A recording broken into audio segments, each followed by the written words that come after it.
Sir. जोहार। कैसा लगा आदिवासी स्टॉल में आके? नहीं, बहुत बेहतरीन शुरुआत है ये प्यारा क्यारकट्टा फाउंडेशन की तरफ से कि इतना बढ़िया किताबों का जो है संकलन यहाँ देखने को मिला है। और मैं धन्यवाद देना चाहूँगा कि प्यारा क्यारकट्टा फाउंडेशन को कि आदिवासियत को लेकर जो जागरूकता उन्होंने दिखाई है वो आज हिंदी साहित्य और अन्य भाषाओं के माध्यम से उनकी आदिवासियत की संस्कृति को आगे बढ़ाने में एक महत्वपूर्ण भूमिका अदा करेगी।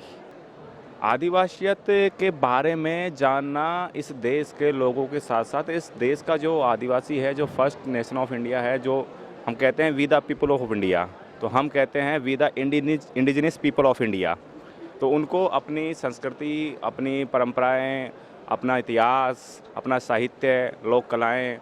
उनको पुनर्जीवित रखने के लिए और ख़ासकर इस जो आज का जो है नव पूंजीवादी दौर है उसमें अपने आप को कैसा वो ज़िंदा रख सके, अपनी परंपराओं को कैसे जीवित रख सके, कैसे आने वाली पीढ़ियों को आगे दे सके वो, तो उन चीज़ों के लिए सबसे बेहतरीन शुरुआत जो है प्यारा क्यारकट्टा फाउंडेशन जैसे एक बुक फॉर्मेट में लगा किताबें लाके जो है स्कूली एजुकेशन से लेकर कॉलेज यूनिवर्सिटी का रिसर्च जहाँ तक स्टूडेंट करते हैं वहाँ तक ये पहुँचाने का प्रयास कर रहे हैं और इसी के माध्यम से हम जो है आदिवासियत को हम जीवित रख सकते हैं।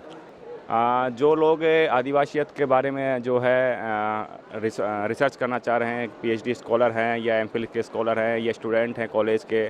और वो लोग जो आदिवासियत के बारे में समझना चाहते हैं, जैसे हम बात करते हैं कि जब संविधान सभा की बात होती है या तो डॉक्टर बाबा साहब भीमराव अम्बेडकर को संविधान सभा का जनक माना जाता है, एक आम धारणा यह है, बल्कि वो एक संविधान सभा की प्रारूप समिति के अध्यक्ष थे। उसके अलावा तमाम मेंबर्स थे जिनके बारे में जो है जिक्र कम मिलता है, कुछ बड़े लीडर्स थे उनके बारे में जिक्र मिल जाता है। वैसे ही आदिवासियों के जो नायक थे संविधान सभा में, जयपाल सिंह मुंडा,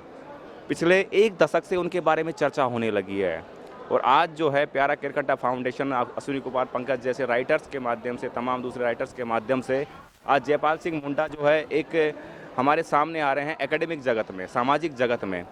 वो नायक जिसने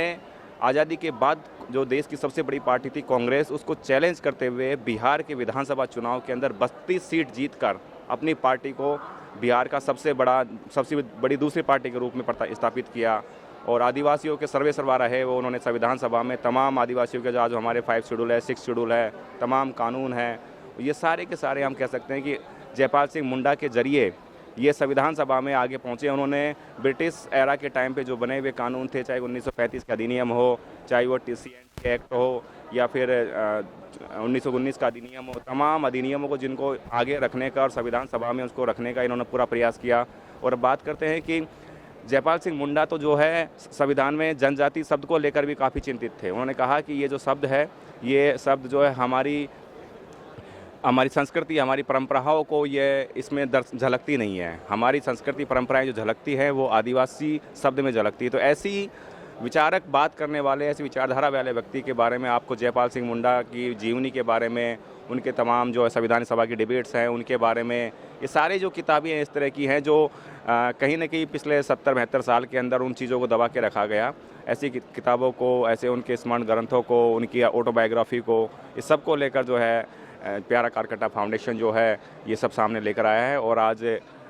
दिल्ली पुस्तक मेला, जो कि देश का सबसे बड़ा पुस्तक मेला में से माना जाता है, तो वहाँ उन्होंने अपनी स्टॉल लगाई है। तो 2 नंबर हॉल में ये बहुत बेहतरीन है कि देश के तमाम अलग अलग हिस्से के लोग यहाँ आ रहे हैं